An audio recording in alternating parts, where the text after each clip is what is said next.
Hellblade: Senua's Sacrifice is one of 2017's most surprising games, and may very well remain this year's greatest highlight. Upon the embargo being lifted, and reviews of the game hitting websites, forums, and videos, social media was swarmed with a whirlwind of conflicting hate and praise. The main point of contention is the central rot mechanic, which is a permadeath system that tries to replicate games of old. Once you're dead, it's over, and you need to start again. This controversy brought Senua's Sacrifice into the spotlight, and after playing the game for myself, I grew to love this aspect of it. Unfortunately, all the misinformation that spread around this game, like what it did to your save file, sold the experience as something far different from what it really is. After seeing the media storm, I was under the assumption that it was going to be some brutally hard game that punished any mistakes the player made, with absolutely no remorse. What I got was something much different and unexpected.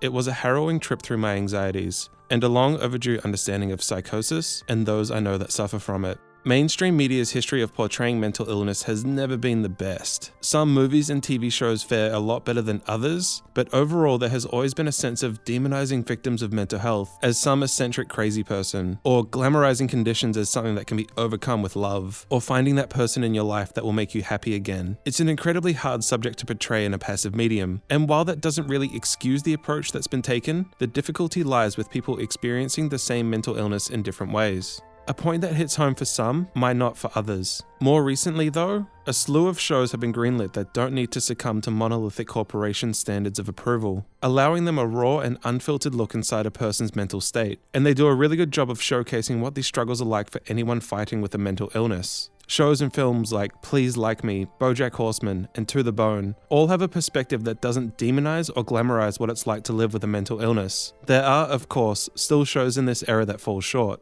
13 Reasons Why is an example of a show that can be incredibly problematic and hurtful to those struggling with suicidal thoughts. That said, after the conversation that's been happening on a global scale, the stigma of mental health has been lessening over time, and while we're not there yet, the shift has definitely started, and leading the charge for representation in mainstream media is video games.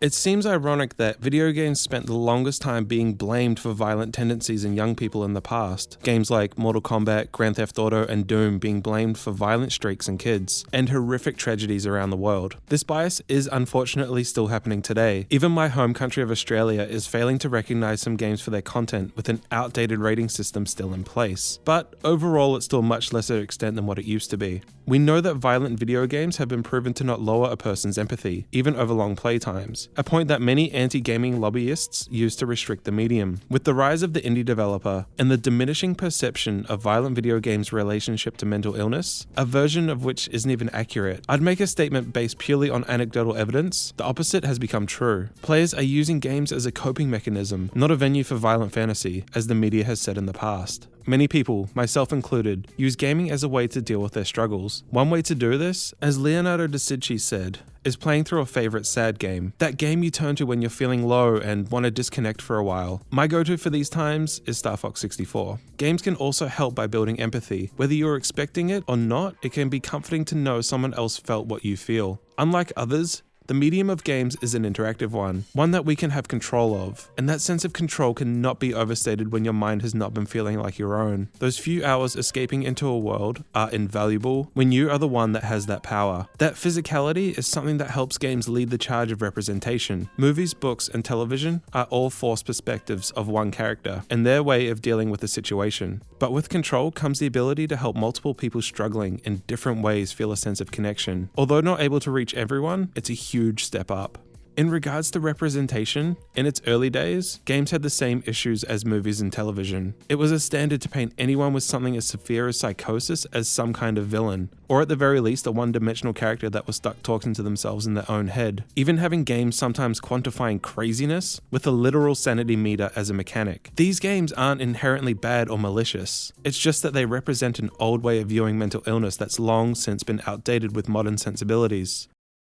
Depression and anxiety have been recent examples of illnesses that have taken a slew of fantastic representation in gaming over the past few years. And as someone who suffers from both, it has made me feel like there is a sense of understanding in the world. But such portrayal for other such disabilities in games aren't quite there yet. Well, that was until Senua's Sacrifice came out, and gave the world a genuine insight to the mindset of someone with psychosis. To first touch on the developer, indie games have been carrying the torch of personal struggles for some time now, ranging from small concentrated experiences about specific illnesses, to much broader stories that weave character struggles into an overarching narrative. As Racevic pointed out in his video, Ninja Theory are one of the few remaining middle market or AA game companies, representing a part of the industry that has been missing for some time. Hellblade is not offering something with a seemingly limitless budget, nor is it a game built by a small team just scraping by. And this is important because it shows the issue of mental health in games climbing the development company ladder, so to speak. No longer is it just stories from a niche market trying to get their voices heard, lost in a sea of other indies. Bigger, more well-established names are joining in on the conversation.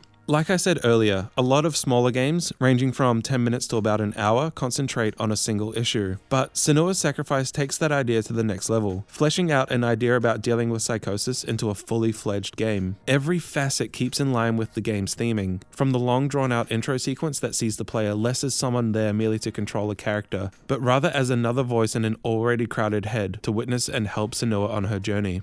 Down to the purposeful use of camera angles in combat and cutscenes, intensifying combat to a degree that makes enemies that much more daunting, while making every cutscene an intimate affair, very close up on Senua, reminding you whose head you're stuck in, and not much else around the world. To the aforementioned rot mechanic, amplifying the anxiety of failure significantly. Every battle is heart-racing and adds to the gut-wrench of those situations. Rather than having a heads-up display or tutorial to tell you how to play the game, you're left alone to figure it all out by yourself. Sure, you can pause the game and see these things in the menu, but that's disconnecting yourself from the experience, leaving Senua's head, the world, and the mentality that's been established. Unlike other games that have this one-at-a-time style of combat, no on-screen prompts are ever shoved in your face. In their place, a voice will scream for Senua to look out behind her,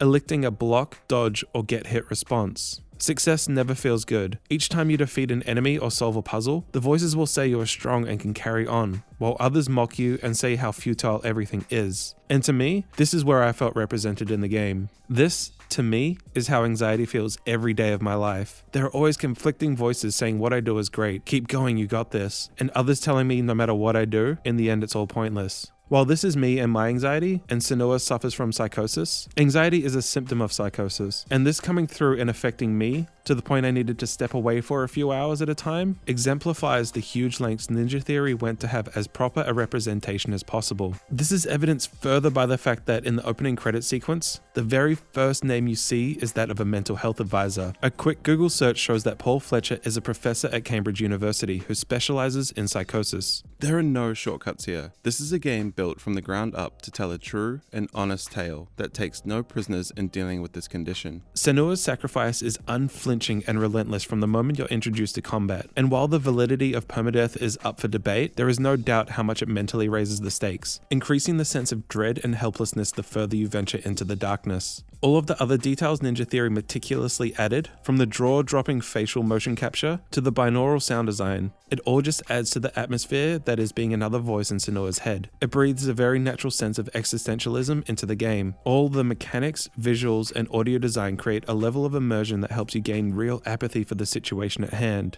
The design of permadeath pulls some of the control away from players and makes you incredibly empathetic to the struggle, and highlights that while you're just a passenger, you're in this together. Voices pan from left to right, her eyes move in an incredibly lifelike way that helps you sense the fear and vulnerability. All of this attention to detail really helps bring the entire experience to an affecting and sometimes frightening level. Not every game that wants to tell a story about dealing with a mental illness needs to be built from the ground up for it, but the level of detail and consulting that went into Senua's Sacrifice goes a very, very long way. And I personally hope more middle market and even AAA companies take notice and see what's been achieved here, not only for gaming, but also mental health representation. We've slowed the use of quick cliches to portray a character's illness cheaply, but there's still a ways to go, especially with big companies. In the end, not only will it make the story and people more believable, but it'll also help those suffering feel less demonized and less alone. Hey, so as I was editing this video, the Patreon hit its first milestone of going ad-free. However, I planned on giving all the proceeds from the channel to the charity Live for Tomorrow. So after the next month, we'll be going ad-free, which is honestly really exciting. A little about Live for Tomorrow. They do amazing work here in New Zealand with kids struggling with depression and suicide. They work with schools and street kids on social media through videos, and with the help of musicians, they have a nationwide team of amazing people, some of who I know personally as incredible, hardworking, and compassionate folks. They not only wait for people in low places to come to them, but actively seeking out those struggling. If you want to get involved, I'll leave a link below. However, there's most likely a wide array of charities, either locally or even worldwide, that are just a quick Google search away. So if you feel like the need to give, please do.